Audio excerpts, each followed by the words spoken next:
Hello and welcome to another episode. I am Brian, the Unskilled Commander, and this is Possibilities, where I take 3 legendary creatures and just go through the general steps of how would I build them if I wanted to make a commander deck out of them. What would be the themes I would try and put in the decks? Would I focus on one aspect of the commander or another?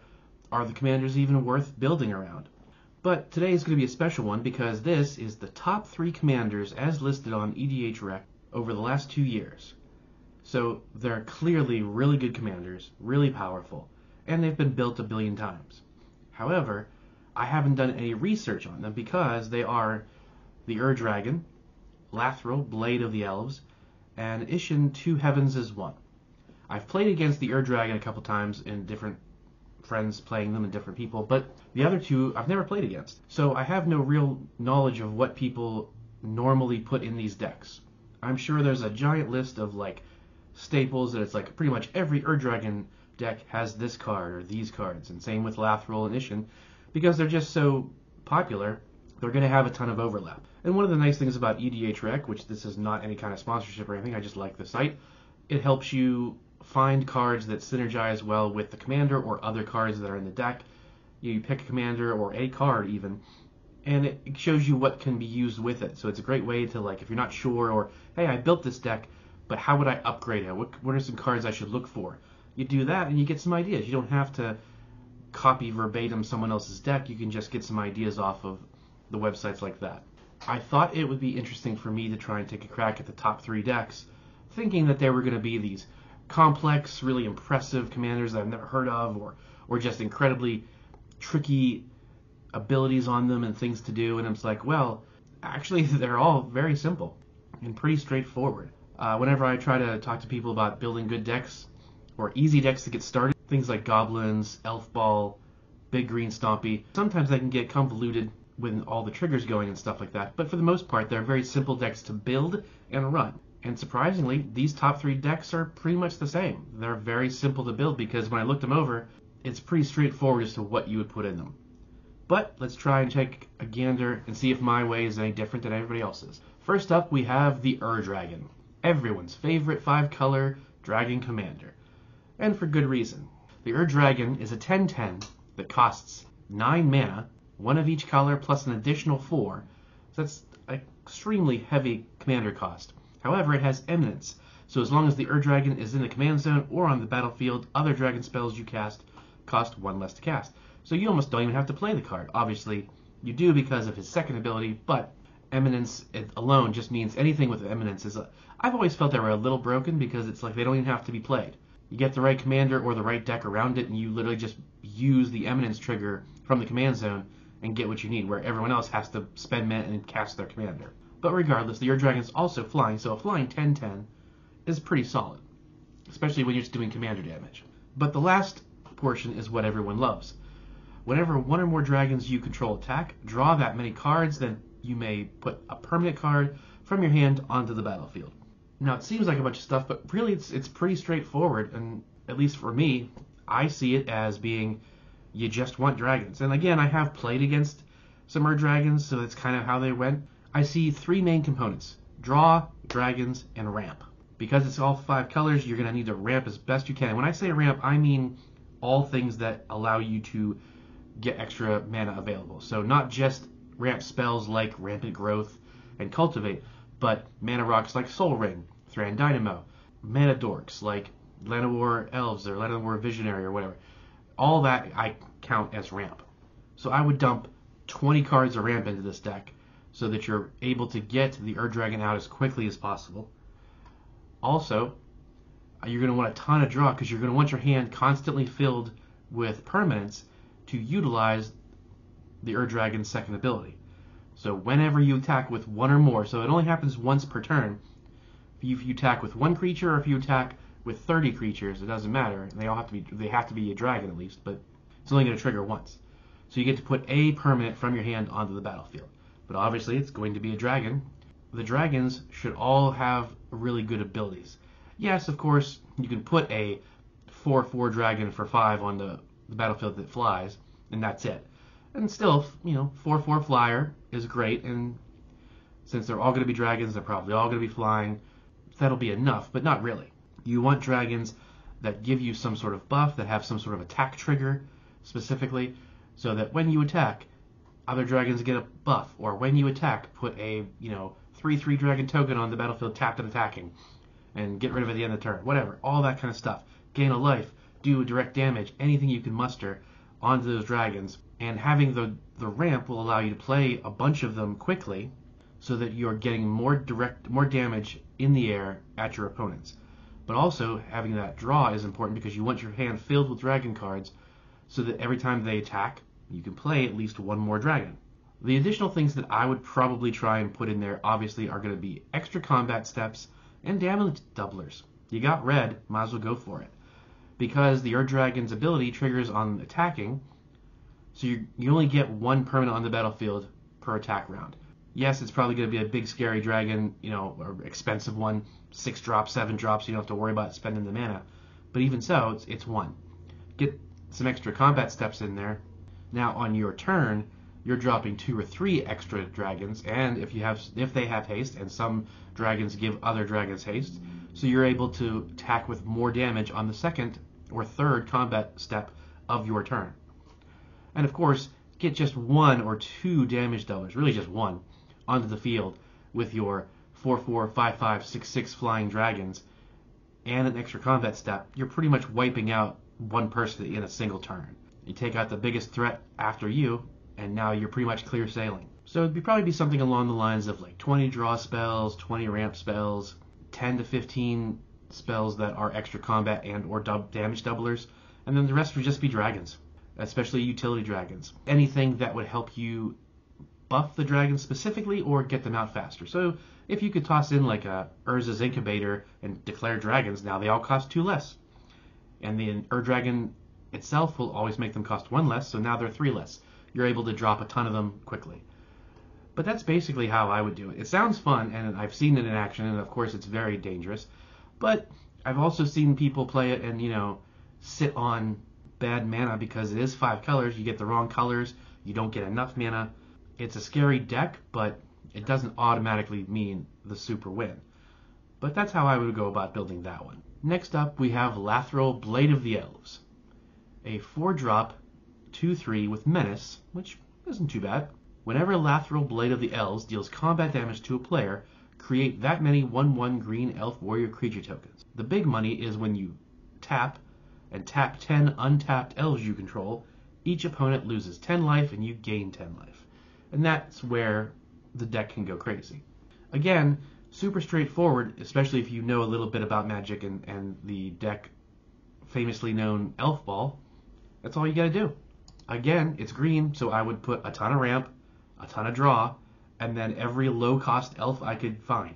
Because in this sense, yeah, there's a bunch of really great utility elves, and I would absolutely put some of them in there. Things like Elvish Champion and Immaculate Magistrate in the Warcaller. Put a bunch of counters on it, and other elves get +1/+1 for each counter on Jorgen Warcaller.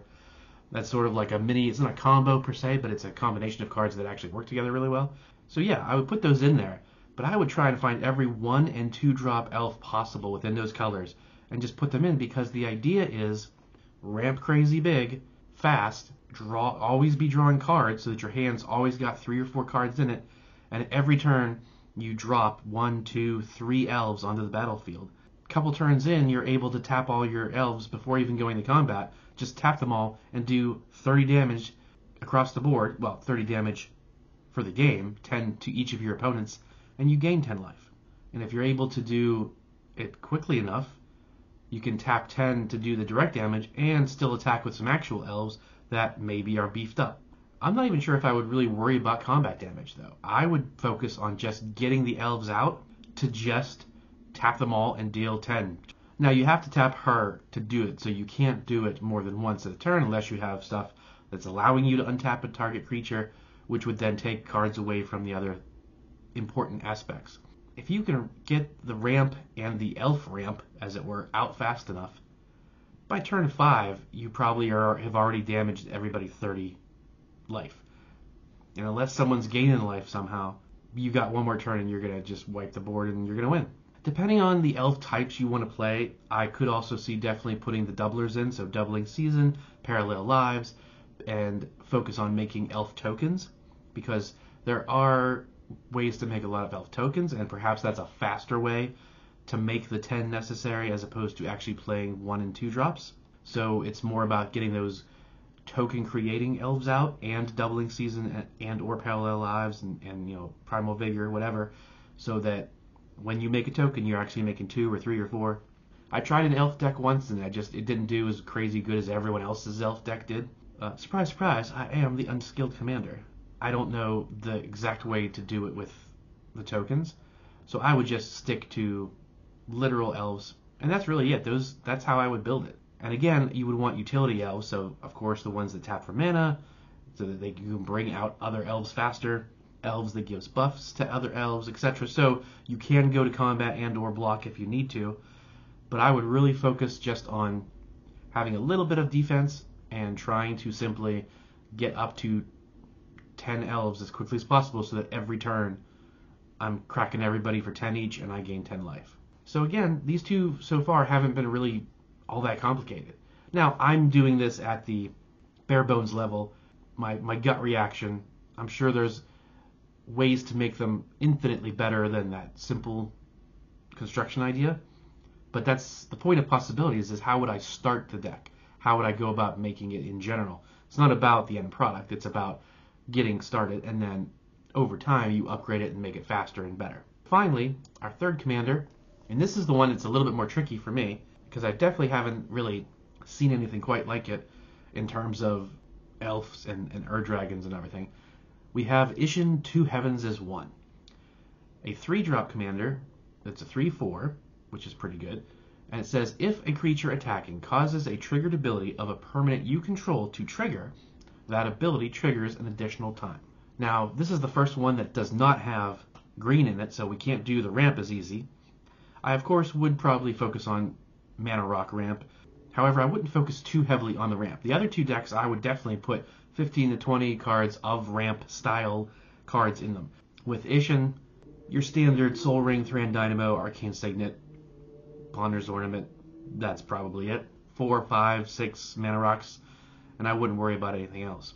How I would focus Isan would be, obviously, you're going to go with attack trigger creatures. I mean, it's right there in the commander itself. That's not a surprise.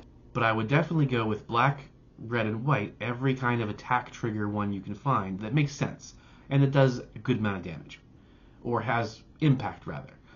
So obviously, when this creature taps, and that's the thing, you have to watch the verbiage. It can't just be, when this creature taps, deal 1 damage to each opponent, because that's not what it needs. It has to be attacking to do it. So when this creature attacks, each opponent takes 1 damage, you gain a life. Creatures like that. Or when this creature attacks, tap down target opponent's creatures. Or when it attacks, make a treasure. Anything like that. And I would also want them to be relatively low cost. I would try and focus on things that are under 4 mana in terms of those attacking creatures, because again, you're going to want to play as many of them as possible to get the biggest value. Now, where I would focus on in Isan, slightly different than the other two, although similar to the Dragon, is I would absolutely focus on extra combat steps. I know there's at least 5 or 6 because I've done that with my Me the Immortal deck, because she has red.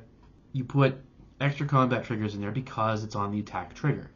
So now you can have that happen 2 to 3 times in your turn, as long as the creatures survive the combat, which you have to be careful of.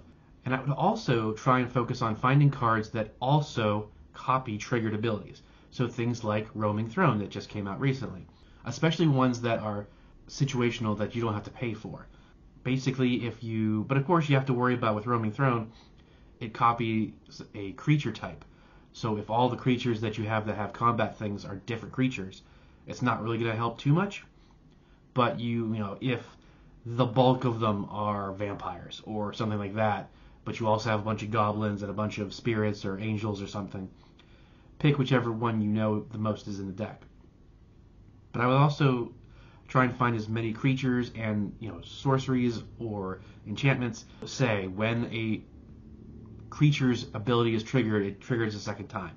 Especially not focusing on the actual attack section of it. Just something that says if something happens that triggers your creature, it'll trigger an additional time. You want to get the maximum utility out of Isan's ability. Now Isan is definitely the one that I have the least knowledge about, like where to go with it. Beyond that, it still seems rather simplistic and straightforward, which is great, but I don't know of a ton of creatures that have attract triggers. I'm sure there's millions, I'm sure. It's not as easy for me to rattle off cards as it was the other two decks. So I'd have to actually do some research to try and just find creatures that made sense, because if a 1/1 attacking deals 1 damage to your opponents, okay, great. Well, they're just going to block and kill it, and now you don't have that trigger anymore. So you effectively did 2 damage to each opponent 1 time, and that's it. And now you don't have a blocker. So you have to really balance the power and toughness of the creatures in this kind of deck, and possible buffs maybe, or protection, things that allow your creatures to not take damage during combat, anything like that. Out of the 3 of them, I think Lathril would be the most fun, specifically for me, because I've seen I've seen Ur Dragons. I know everyone loves the Ur Dragon deck. I see them talking about them online at least. So I wouldn't want to just be yet another Ur Dragon deck. Isan sounds cool, but like I said, that would be a lot more complicated for me to build, because I'd have to do more research. But Lathril seems like a pretty fun, easy commander to build. Like I said, I wouldn't even go for the combat damage win. I would go for just tapping it every turn and dealing 10 damage, and hopefully by 4 turns after doing it, everyone's gone and I'm the winner. So you would hope for a turn 6 win with something like that, maybe turn 7. First 2 turns of just pure ramp and getting a few elves out, and then turn 3, 4, maybe 5 at the latest, you've got 10 out and you can start doing the tap. I'm tempted to almost try to build Lathril, but like I said, it's the second, actually it's the third, I do apologize.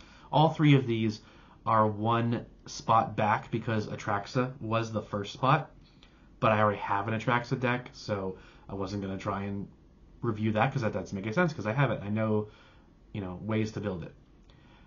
So I guess Lathril would be spot number 3, the third most popular deck. So, you sit down with that, everyone's going to know, it's Lathril, we know what Death is in. It's like, meh. I hate being just like everybody else in that sense. I like to try and sit down with a deck and be like, ooh, I've never seen someone play that. That's always fun. But there you go. The 3 of the most popular commanders on EDH Rec. How would you build them? Do you have these decks already? How crazy good are they? Are they ways to build them that are beyond the very simplistic, obvious ways that the cards themselves would lean towards? Let me know in the comments, and I will see you next time.